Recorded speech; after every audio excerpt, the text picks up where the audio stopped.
Olá pessoal, como vocês estão? Tudo bem? Pessoal, vamos dar continuidade à nossa aula de Idade Média, beleza? A gente vai ver agora a Baixa Idade Média, tá? Um período de crise do sistema feudal. É aí que nós percebemos uma desconfiguração daquilo que se formou durante toda a Alta Idade Média. Então, o período da Alta Idade Média é o período de padronização, de construção, né, até chegar a seu ápice e começar a se desconstruir. Então, eu quero que vocês tentem perceber o período da Baixa Idade Média como um período de manutenção dos padrões, ao mesmo tempo que uma nova pegada, uma nova característica está surgindo, né? Então, eles vão se chocar bastante, a gente vai ter bastante problema, é um dos períodos mais intensos aí da Idade Média, porque nós vamos ter, de um lado, a tradição, do outro a gente vai ter progressos, né? A gente vai ter modernização, nós vamos ter uma mudança de fato. Então a gente tem tradição e mudança graças a todos os eventos que a gente vai discutir hoje, tá bom? Eu listei algumas opções aqui para a gente discutir no finalzinho dessa aula, coisas que não estão, obviamente, não estão claras aí nos slides. A gente vai discutir outros pontos, alguns outros temas mais soltinhos, rapidamente, tá? Então vamos iniciar. Bom, nós estamos falando da Baixa Idade Média, que vai do século XI ao século XV, tá bom, pessoal? É o período de crise do feudalismo europeu. Vamos começar com a fome feudal. A gente vai ter vários períodos de fome, tá? Na Idade Média, ao longo da Idade Média, mas nós vamos ter a do século XI e nós vamos ter uma do século XIV. Vai gerar grandes problemas na sociedade feudal, na sociedade europeia nesse período. Algumas dessas crises que vão acontecer desde o século XI até o século XV, as mais impactantes vão ser a do século XI e a do século XIV, e vai ser agravada ainda por outros eventos. A gente vai conversar sobre isso, ok? Bom, primeiro, aumento da população, tá? Esse é um dos primeiros fatores da causa da fome feudal. Uma crise climática que contribui para ressaltar ainda mais esse problema, diminui a produção agrícola graças a todo esse processo, né? Então tem muita pessoa para comer, tem uma crise climática, numa sequidão, né? E aí não cresce alguns tipos de grama e tudo mais, e uma delas é a fonte de alimento dessa galera, que é o trigo, né? Aumento dos preços dos alimentos, porque, veja só, quanto menos alimento no mercado, mais inflação. Eu lembro de vários episódios assim até hoje da minha vida que tinha escassez de alimento, tinha escassez de petróleo, acontecia esse tipo de coisa, né? E aí sobe os preços, sobe o valor. O valor ele não só sobe, não é inflacionado só por falta de produto, mas nesse caso vai ser por falta de produto sim, tá? Eu lembro do tomate, ainda virou piada em vários lugares, várias séries, que o preço do tomate estava extremamente caro, né? As pessoas brincavam que preferiam receber salário contando por um número de tomate, né? Teve uma crise também no Paraná, na região sul do Brasil, e aí onde atrapalhou muito a produção de feijão. Foi assim um período de muita chuva, e acabou perdendo grandes lavouras. E aí o que aconteceu? Inflacionou o feijão também. Então veja só, aqui a gente está falando sobre a escassez. Então quanto menos esse produto no mercado, maior vai ser o preço. Então a gente está falando aí do principal alimento, dos alimentos que eles comiam na época, né? Bom, consequências, galera, a fome, ela foi tão violenta, mas tão violenta, que teve canibalismo, saques, infanticídio, tá? As mães preferiam matar os seus filhos do que deixar passar por essa situação. Tem um documentário muito bom no Brasil. Brasil, vocês sabem disso, vocês moram aqui, sabem dos principais problemas. No começo dos anos 2000, acho que aproximadamente em 97, o Brasil teve... era o país mais desigual do planeta. Olha, para vocês terem uma noção. E o que aconteceu? O Fantástico fez uma reportagem, uma sequência de reportagens sobre a fome. É de cortar o coração de ver a situação que as pessoas viviam e ainda vivem. A gente sabe que existem regiões do Brasil que ainda passa por isso. Né? Então, assim, o infanticídio era muito corriqueiro, porque as mães preferiam que as crianças morressem do que passar fome. Então, a gente vai ter milhões de mortos, tá? Pessoal, dentre toda essa condição, nós vamos ter o renascimento urbano do século XII, ok? Bom, estamos passando fome. Então, o que os feudos vão fazer? Vão começar a expulsão. Lembra que está passando fome e teve um aumento demográfico muito grande. Isso daqui, então, vai ser o processo de expulsão dos feudos. Esses homens vão se tornar homens livres, não vão ter mais obrigações e deveres com a nobreza, portanto, a gente vai ter uma migração do feudo para os burgos. Nome dados às cidades italianas, então burgos, tá? A gente vai ter a formação de uma burguesia. Quem mora na cidade, a maior parte dessas pessoas vão comercializar, vão trabalhar com troca. Então, vão se intensificar, além do surgimento de novas cidades, ao reflorescimento das cidades, o renascimento das cidades. As cidades nunca deixaram de existir, tá? Só que aumentou o número das pessoas lá, intensificou os comércios, né? Preço de aluguéis aumentou, né? A procura começou a ser maior. Então, tudo funcionando aí a partir de uma lei de oferta e procura. Então, começou a ter mais mão de obra para o artesanato e para o comércio. Então, esse renascimento urbano inicia-se com a expulsão dos feudos, ok? Pessoal, vou mostrar para vocês, até hoje, né, são imagens recentes, obviamente, de cidades medievais, né? Nós temos aqui uma murada alta, onde, gente, é interessante como o processo, né, processo de guerras que aconteceu durante a Idade Média melhorou a capacidade das cidades medievais de se protegerem. Era muito complicado invadir uma cidade medieval, né? As pessoas, os servos, moravam em volta desse castelo, né, dessas muradas, moravam todos em volta, e em momentos de guerra eram alertados e eles corriam para dentro.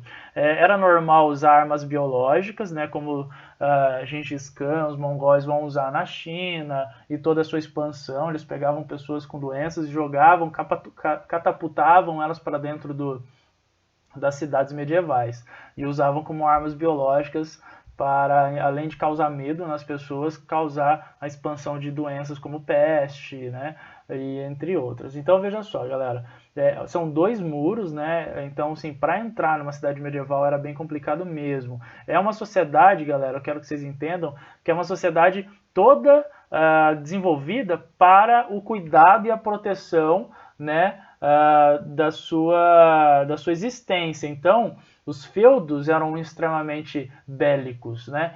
Sempre tinha muradas altas, capacidade de usar arco e flecha, jogar óleo e tacar fogo, né? Então é muito interessante essa discussão.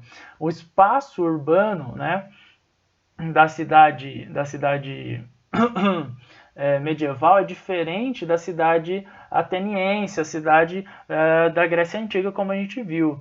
Aqui a relação é extremamente comercial, urbana, né? Em relação à cidade, a polis da Grécia Antiga, que a gente já estudou, a zona rural era muito próximo, né, das cidades.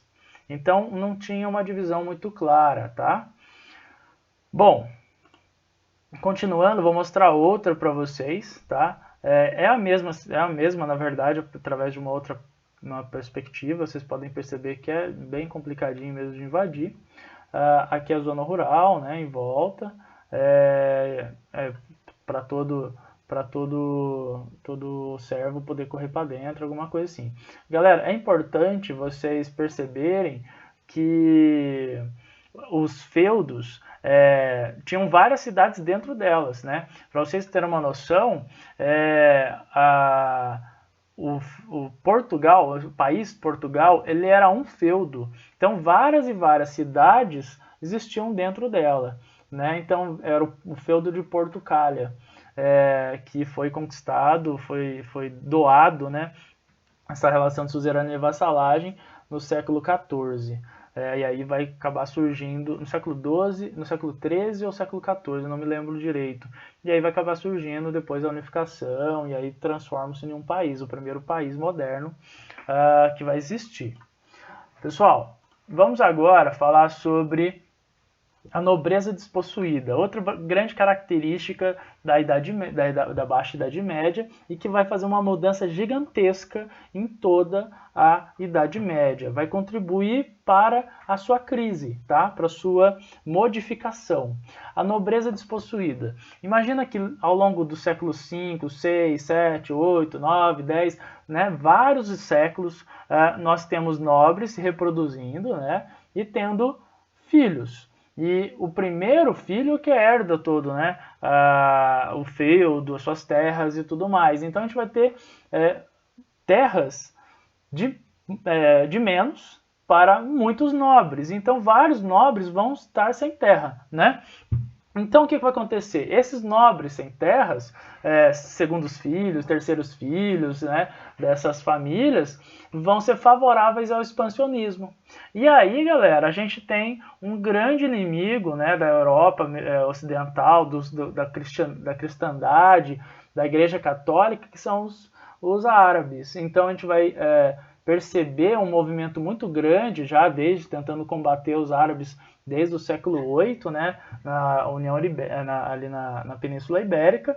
Nós vamos ter agora um movimento diferente a partir do século XII, do século XI, desculpa, para a expansão até Jerusalém. E aí, pessoal, nós temos aí uma intensificação do comércio. Então, veja só, temos alguns problemas em relação ao comércio. Não atingia a nobreza despossuída, o comércio não era feito por nobres, eram feito pela burguesia, né, pelos grandes mercadores. Nós vamos ter hegemonia árabe no Mediterrâneo. Quem dominava a passagem do Mediterrâneo para a Ásia eram os árabes. Então, o que acontecia? Isso é muito interessante. Existe... para a nobreza europeia comprar seda chinesa, para comprar pedras preciosas, para ter isso daí, para ter as especiarias, né, que eram extremamente valiosas, tinha que comprar dos árabes para os árabes comprar lá da Índia, né, da China e tudo mais. Então havia um intermediário. Então veja só, temos os mercadores italianos, temos os mercadores árabes e temos os mercadores chineses e indianos. É muita gente nesse processo de troca e mercadoria. O que essa nobreza despossuída pensou? Nós precisamos atingir os mercadores, os grandes comerciantes também convergiam nessa ideia, por isso que teve patrocínio, né, de Veneza, nas cruzadas e tudo mais.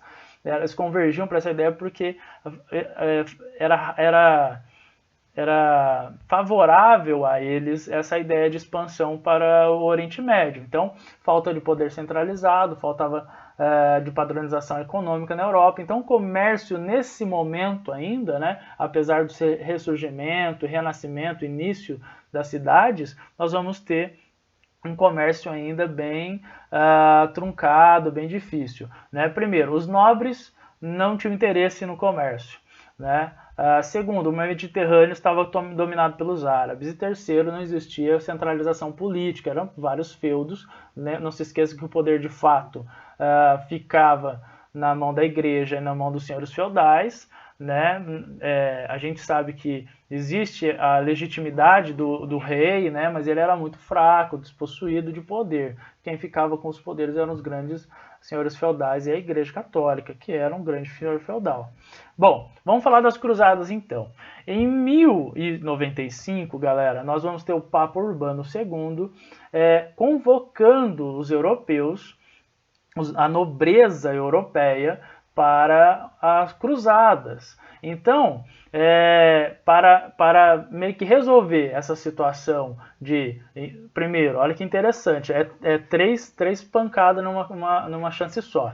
Resolver o problema da expansão árabe, resolver o problema das terras, né, que faltava terra, e resolver o problema do comércio. Em uma pancada só, o Papa Urbano, né, é o grande líder, né, desse momento na Europa, toca a ideia de cruzadas, né? A ideia de cruzada vem da cruz de Cristo, onde eles carregariam a cruz de Cristo nos seus escudos, né, na sua força, aí toda uma justificativa ideológica e religiosa dessas cruzadas, mas sabemos que não eram meramente comerciais, era meramente para possuir mais terras, ganhar poder, né? Então tem todo esse conjunto atrás dessa justificativa religiosa.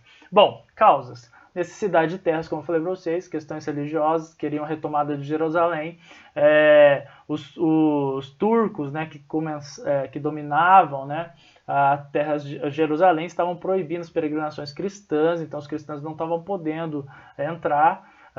Disputa com a Igreja Católica Ortodoxa, né, que estabelecia relações com o Oriente, né, então temos o poder no cisma, temos o cisma do Oriente, que já foi tratado com vocês, né, na época a gente discutiu inclusive o governo Justiniano, né, na Bizantina, então tivemos a crise do Ocidente. Então temos dois papas, né, um com divergências, né, em relação ao outro, então temos um em Constantinopla, no caso Bizâncio, e o outro em Roma, e temos essa disputa muito louca aí entre esses dois. Então tem essa ideia. Expansão do catolicismo, controle sobre a expansão muçulmana, então favorecia a controle do catolicismo, então quanto mais a gente vencesse guerras lá, melhor. Então é um dos motivos também. Bom, a quarta cruzada merece muito destaque, ela e a primeira, obviamente. A primeira, galera, ela foi a cruzada dos nobres, tomaram Jerusalém, deu super certo, tal. Vieram outras, né, de tempos em tempos. Como vocês podem perceber, a quarta cruzada, ela não foi para Constantinopla, ela não foi para Jerusalém, né, ela foi para Constantinopla, para de uma vez enfraquecer o poder da Igreja Ortodoxa e a vantagem comercial da cidade de Constantinopla. Por quê? Veja só, no mapa, eu quero que vocês visualizem o mapa mundi e foquem lá perto do Oriente Médio, Itália, Oriente Médio. Eu vou mostrar para vocês mais ou menos daqui a pouco o mapa. O que acontece? As rotas comerciais terrestres passam pelo Oriente, passam pela a ligação entre a Ásia e a Europa. E qual é a ligação? É Constantinopla. Então tem um fluxo comercial muito grande. Então, quando Veneza financia a Quarta Cruzada, que é conhecido como Cruzada Comercial, é para derrotar Constantinopla e diminuir o poder da Igreja Ortodoxa. Tá? Consequência principal das cruzadas, retomada definitiva da atividade comercial.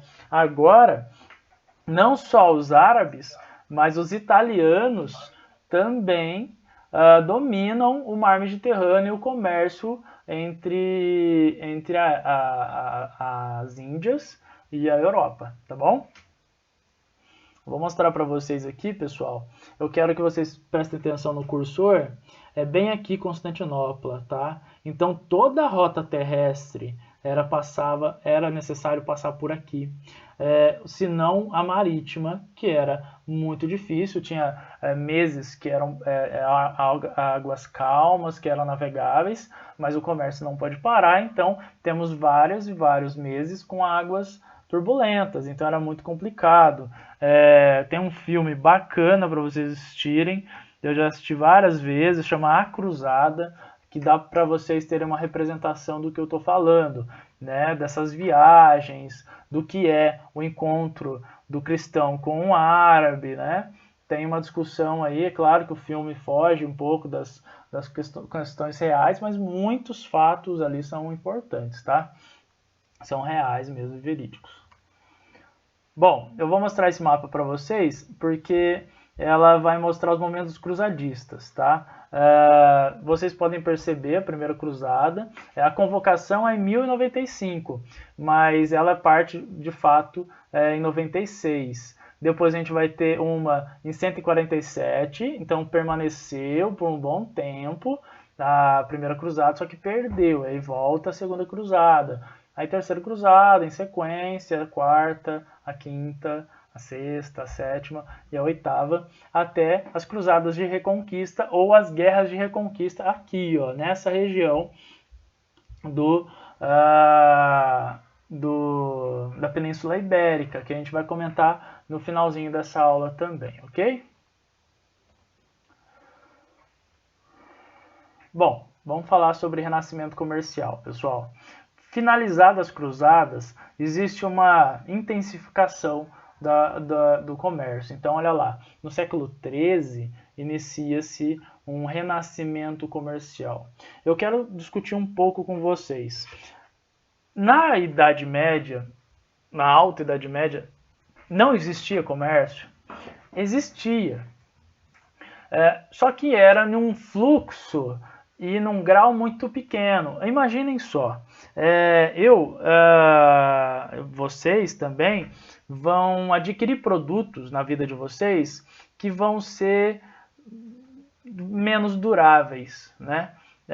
Não vão durar tanto tempo. Até o carro, né, de hoje em dia, ele tem um prazo, né? As pessoas costumam trocar depois de 5, 6 anos um carro, porque ele começa já a falhar, tem que trocar muita peça, fica caro e tudo mais. Antes, galera, e o meu avô, que já faleceu há uns 3 anos, ele andava num Fiat, num Uno. Fiat é um dos primeiros tipos de Uno Fiat que tinha, que era de 87. Entendem isso? Então, e ele dirigiu até 3 anos atrás, né? Então, portanto, até 2017, um carro que foi feito há 31 anos atrás, né? 32 anos atrás, 31 anos atrás. Então, assim, é muito tempo.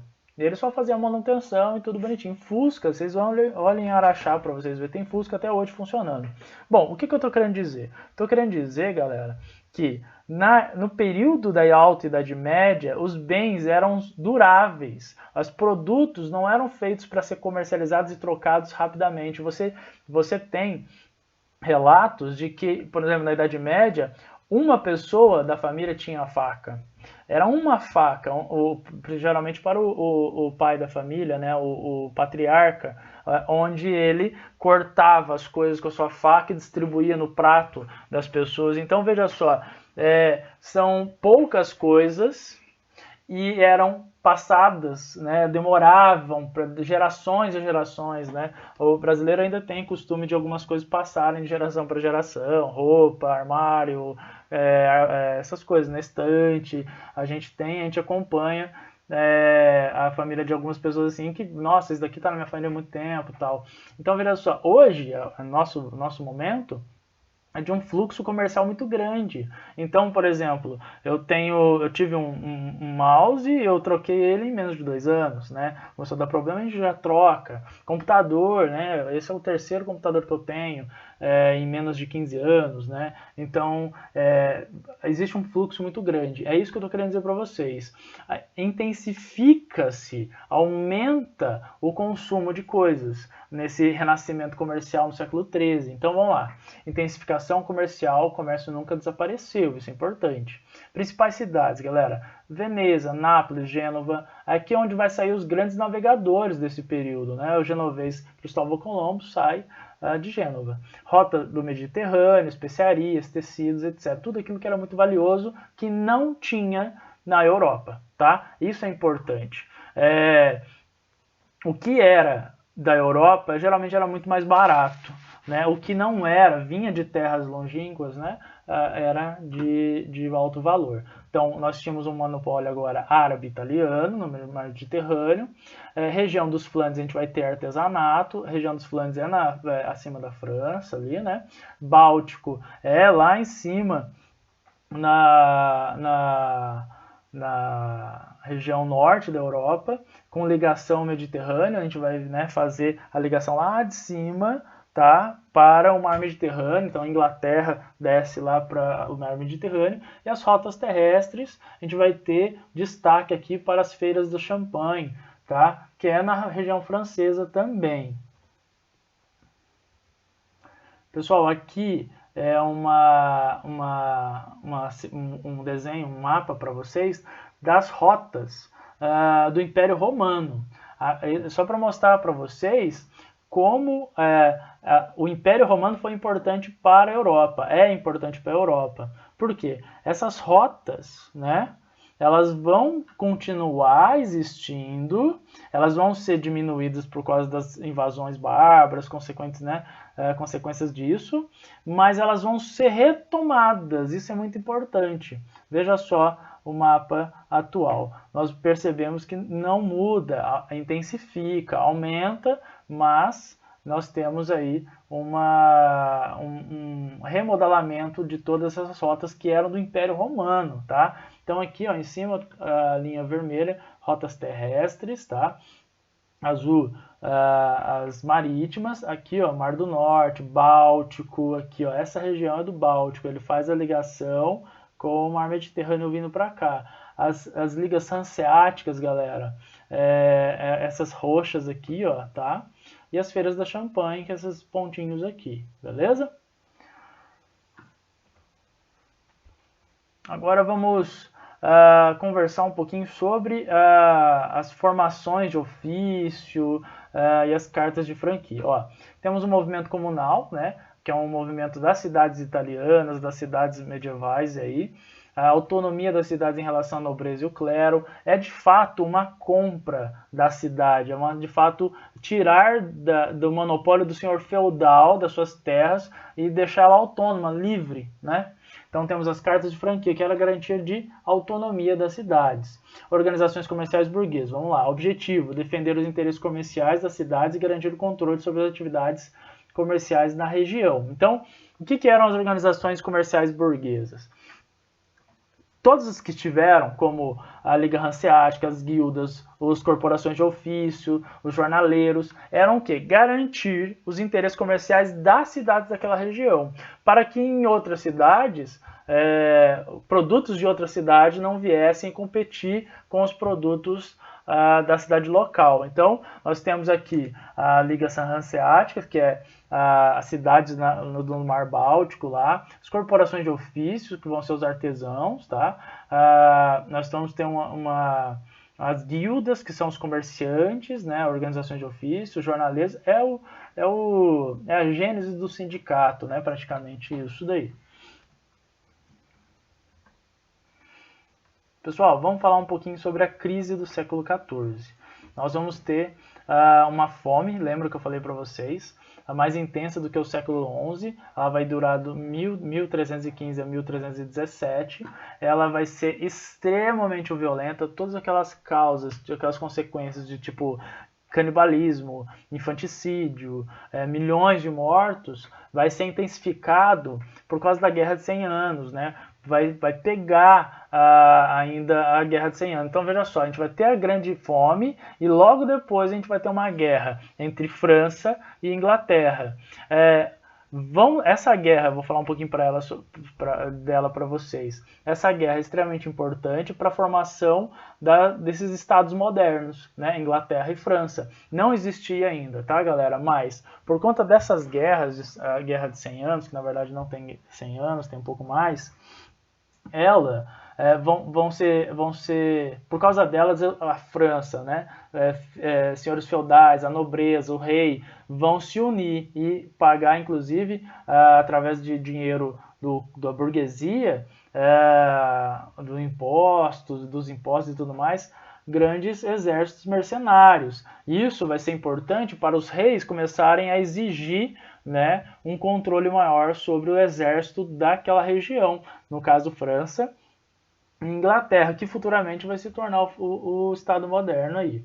Então, nós temos na Guerra de 100 Anos uma disputa pelo poder do trono da França, tá? A França perdeu o herdeiro, quer dizer, perdeu o rei e não tinha herdeiro. Como a ligação, o nascimento da Inglaterra e da França tem uma ligação familiar, porque não se esqueçam, Guilherme I, ele era inglês, que, né, comandou as regiões da Inglaterra, né, da Bretanha, o principal líder, né, da Bretanha no comecinho, lá no século XI e tal. Nós vamos ter essa ligação. Ele era francês. Depois de muito tempo que foi iniciado essa divergência. Então, veja só, a linhagem inglesa era parentesco, né? E era normal também essa questão de casar, né? O rei da França casa sua filha com o filho do rei da Inglaterra, né? Manter essa união de poder e tudo mais. Então, o que aconteceu? Morreu o rei da França e aí nós vamos ter uma disputa pelo trono. Um vai reivindicar em relação ao outro. O sobrinho, né, que em inglês, vai reivindicar o trono e os franceses não queriam dar de jeito nenhum o trono o trono para... Minha cachorrinha aqui, gente, ela tá rosnando. O povo passa aqui, ela enche o saco mesmo. Fica quieto, Frida. Menininha. Então veja só, galera, nós vamos ter uma guerra de 100 anos que inclusive vai ser interrompida pela peste negra, que a gente vai falar também daqui a pouquinho. Ela vai ser interrompida, mas quem vai vencer a guerra de 100 anos vai ser a Inglaterra. Não se esqueça, não é só o poder da França que está sendo em disputa, mas a região industrial dela, inclusive a Inglaterra vai dominar o norte, tá, da França, que é uma região industrializada, que tinha várias fábricas, né, manufatureiras, principalmente de roupa, têxtil, né? Então vai ser importante para a Inglaterra isso. Mas a França vai reverter isso daí e vou destacar agora a figura messiânica da Joana d'Arc, né? Uma heroína, né, da França, que vai estimular as pessoas de uma forma messiânica, tá? De que Deus falava com ela, que dela provinha dela, né? Quer dizer, provinha de Deus as coisas que ela fazia e tudo mais. Então, ela vai incentivar, ela vai conquistar as pessoas e vai levar a grande vitória da França e a fim da Guerra de 100 Anos. Infelizmente, hoje tem especulação de que ela era, na verdade, que ela falava com Deus, né? Que ela era essa figura messiânica, mas a Igreja Católica vai condenar ela por bruxaria, por justamente justificar essas ideias de que conversava com Deus. Provavelmente ela tinha algum tipo de esquizofrenia, né? E vai ser condenada à fogueira, uma heroína que salvou a França como bruxa. Então é uma história extremamente trágica da Joana d'Arc, né? É interessante como o papel da mulher pode se destacar nesse momento. Por quê? A mulher tem uma função fundamental na Idade Média, né? De trabalho, de reprodução, de importância na família, na igreja, né? E tudo mais. Só que ela era relegada, né, a posições subalternas, ela era considerada inferior, ela era considerada frágil. Não se esqueça, esse mundo é um mundo da guerra, então Joana d'Arc inclusive lutava como um homem, vestia-se como um homem. É interessante pensar que uma mulher, quando ela se destaca nesse período, ela se destaca parecendo-se um homem, né? Então é importante a gente destacar isso daí. A mulher, ela não ocupava posições de destaque, então ela tinha que fingir ser que não era, no caso, um homem, né? Bom, continuando, pessoal, temos, né, essa grande crise. Então a gente tem, além da fome, além, no caso da grande fome do século XIV e a Guerra de 100 Anos, que vai se estender aí por mais de 100 anos, nós vamos ter a peste negra. Pessoal, eu queria atenuar aqui para vocês uma coisa. A peste negra, ela foi uma pandemia, tá? Como a gente está passando por uma hoje em dia. Ela é causada por uma bactéria, não por um vírus. espalhada pela pulga dos ratos, né? Não pelos ratos, né? Até hoje, no imaginário cultural e social das pessoas, nós temos nojo e tal, e queremos matar, ver um rato, parece que transmite doença loucamente, né? Então temos aí uma visão extremamente negativa do rato, do roedor, porque historicamente a peste negra causou isso, mas qualquer animal roedor pode transmitir o que a pulga, né, do rato. Então é um baita de um preconceito mesmo que a gente tem. Bom, péssimas condições de higiene nas cidades. O que a gente está vivendo hoje? O que a gente está tentando evitar hoje? A aglomeração. O que tinha muito nas cidades medievais? A aglomeração, somados à falta de higiene. Quando aconteceu a gripe espanhola em 2018, ela foi violenta em algumas regiões do Brasil. Matou 17 mil pessoas, se eu não me engano, só no Rio de Janeiro. Mas é muita gente, galera. E em quais lugares, quais eram as condições do Rio de Janeiro naquele momento?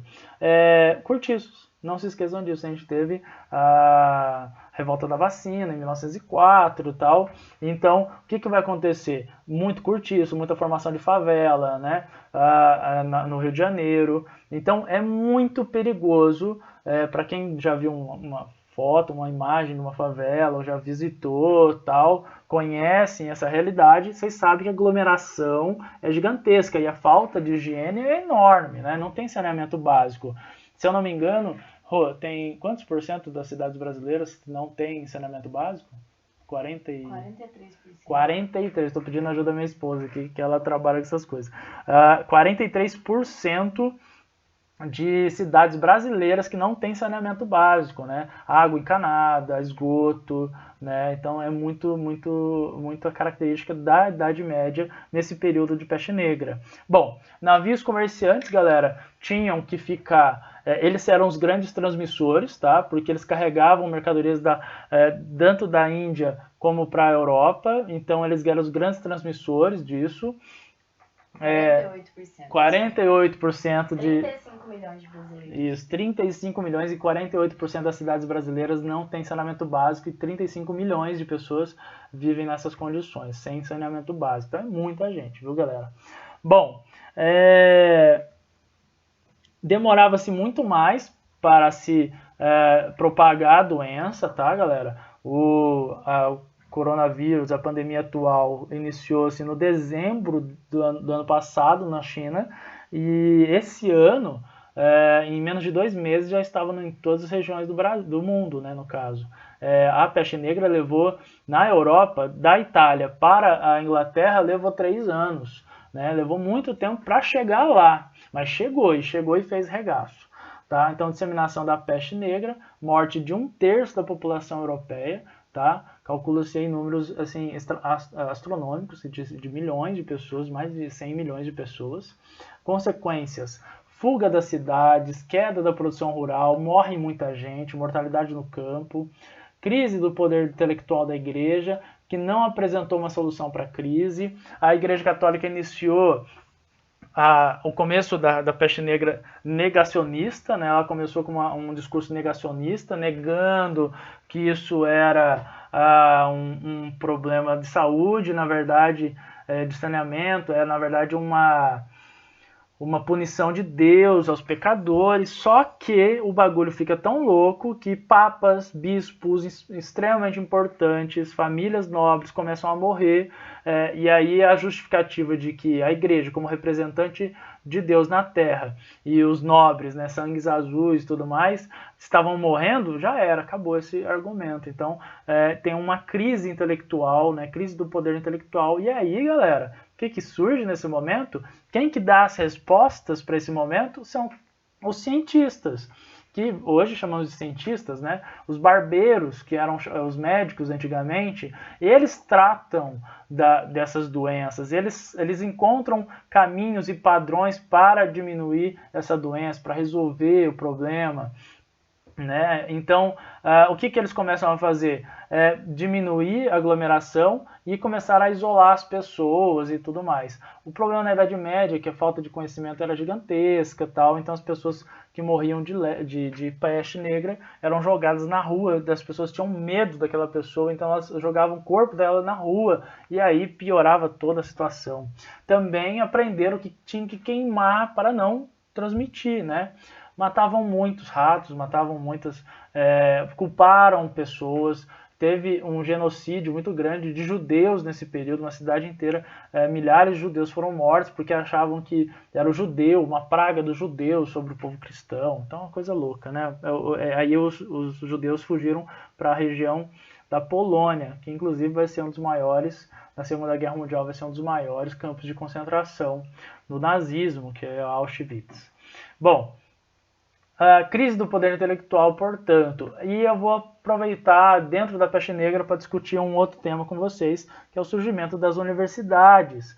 É tão interessante esse momento porque, lembra as cruzadas? Vai trazer um contato muito maior com quem? Com os árabes, e os árabes fizeram um processo de catalogação e cuidado com os livros gregos, então Aristóteles, Platão, vão ser lidos novamente. Então tem um processo de iniciação do racionalismo, uma volta do racionalismo grego na Europa. Inclusive, os papas, a igreja vai contribuir para a administração de várias universidades. Então, as universidades, logo depois dessa crise intelectual, vai ser centros formadores de pessoas, né? Não se esqueçam, a maior parte das pessoas vão ser beneficiadas com isso, né? Estou falando assim com a ciência, não com o estudo, só nobres e ricos e quem bancava uma universidade que dava conta, né? A gente vai ter então o surgimento das universidades. Galilei, galera, era médico, tá? Ele não era formado em física, não. Ele fez medicina e uma das principais matérias era a matemática, a álgebra, essas coisas assim. Bom, continuando, pessoal, dê uma olhada nesse mapa. Isso todo de preto aqui é o contágio, tá, da peste negra. Nós vamos ter um contato muito grande da peste negra bem aqui também. Ela vai atingir o Oriente Médio, vai atingir a Índia e tal.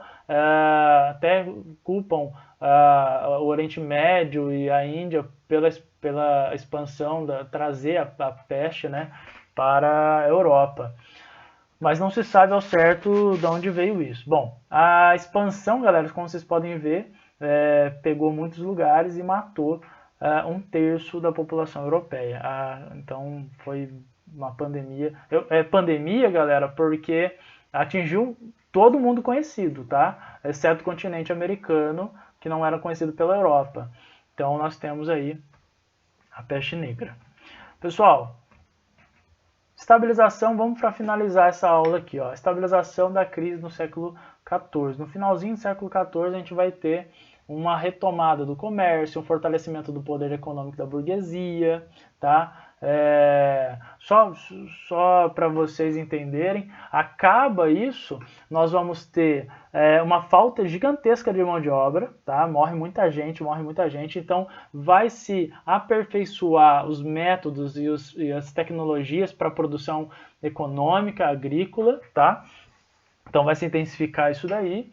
Necessidade de expansão de mercados, moedas para continuar com o crescimento, vai gerar essa situação também de expansão do mercado dentro da Europa e tudo mais. A gente vai ter o monopólio árabe e italiano sobre o Mediterrâneo, necessidade de novas rotas comerciais. Algumas cidades como Portugal e Espanha, alguns países que vão estar se formando aí, Portugal e Espanha, vão começar depois esse renascimento comercial nesses países vão buscar novas rotas, novas formas de chegar na Índia. A gente vai ter então Portugal iniciando sendo pioneiro nisso, nas navegações rumo a novas rotas comerciais, então vai percorrer ali, circundar a África, o continente africano. A gente vai ter a Espanha tentando outro caminho, né, porque ela chegou em segundo lugar, tentando o caminho de Colombo e vai trombar com o continente americano.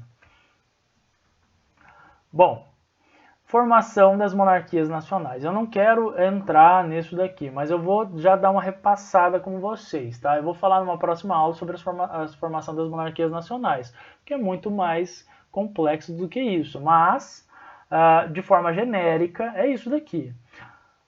Preciso, então, eu vou voltar aqui para mostrar para vocês o que a gente está precisando. Temos um crescimento da atividade comercial, beleza. Então a burguesia está enriquecendo, ganhando poder perto dos nobres, né, frente aos nobres. E temos a necessidade de expansão de mercados e precisa de dinheiro para isso, e aí a burguesia tem moedas para continuar o crescimento. Então, se eu preciso de uma economia mais forte, eu preciso acabar com essas taxações loucas que existem de cada feudo. Então, a solução, galera, vamos lá, a solução vai ser formação das monarquias nacionais. A gente vai ter a centralização no poder político. Então, daquela configuração inicial que a gente falou sobre a ideia de Idade Média, de fragmentação política, a gente vai ter agora a centralização da política. Com os exércitos mercenários financiados pela burguesia, pelos impostos e tudo mais, nós vamos ter a formação de exércitos mercenários que vão fazer frente aos senhores feudais. Então, os reis vão tomar através do poder, através do monopólio da violência, e aí a gente pode fazer um parêntese na próxima aula, quando a gente for falar disso, de formação, né, mais profundamente sobre isso, a teoria de poder político do Max Weber e do Thomas Hobbes, né, que são os teóricos do absolutismo. Padronização da economia, impostos pagos pela burguesia, pelo povo, financiamento do exército real. O rei financia a nobreza e o clero. Consequência, controle sobre a nobreza e o clero. O clero continua com esse poder, mas agora o rei vai ganhando cada vez mais poder e vai começar a controlar o clero. E aí a gente vai ter a formação dos governos absolutistas. E o controle sobre a nobreza, galera, porque enfraquecendo o poder militar deles, o que o clero vai se tornar? Ele vai se tornar a corte. Então temos uma sociedade de corte nascendo nesse período também. Então, em vez da nobreza ser os guerreiros, né, a sociedade militarizada, beligerante, nós vamos ter a formação de administradores, uma burocracia para iniciar esse novo reino que está nascendo aí, tá? Pessoal, creio que seja isso a nossa aula de Baixa Idade Média. Eu sei que é muito assunto, mas assistam com calma, assistam depois também, quando vocês tiverem tempo. Quero só tocar em alguns assuntos aqui. Um que faltou especificamente ali na grande crise do século XIV, são as revoltas camponesas. É muito importante, galera, porque as revoltas camponesas vão intensificar o enfraquecimento da nobreza. Os camponeses passando fome, a guerra de 100 anos tendo que lutar obrigatoriamente e tudo mais, lutando por nobres, por poder que eles nem vão desfrutar disso, e principalmente por causa da fome e da peste, né, essas coisas, vai haver organizações de revoltas camponesas que vai eclodir em vários lugares. Uma das que eu quero destacar para vocês é a Jaquieres, de 1358. Vai ser extremamente violenta, tá? Essa revolta. Como eu disse para vocês, vão ser várias revoltas, e isso vai ajudar a contribuir com a crise, né, do século XIV, com a crise do sistema feudal, porque os servos estão se rebelando sobre essa situação de servidão, né? E, né, de certo modo, e vai contribuir então para o fim da nossa Idade Média, tá bom? Pessoal, vou deixar duas listas de exercícios aqui para vocês, tá? São 3 listas de exercícios, eu vou falar para vocês por quê. Uma da Baixa Idade Média, beleza? Outra do próximo assunto que a gente vai tratar na aula online hoje, que é sobre a Antiguidade Oriental, que ainda faz parte da frente C. Então vai ter 2 listas de exercícios sobre a Antiguidade Oriental, uma de questões abertas e outra de questões fechadas, apesar de ter uma ou outra ali aberta mesmo nas fechadas. Bom, enfim, pessoal, muito obrigado pela atenção de vocês, um abraço, bom estudo, tá? E um beijão e até daqui a pouco na nossa aula ao vivo. Um abraço.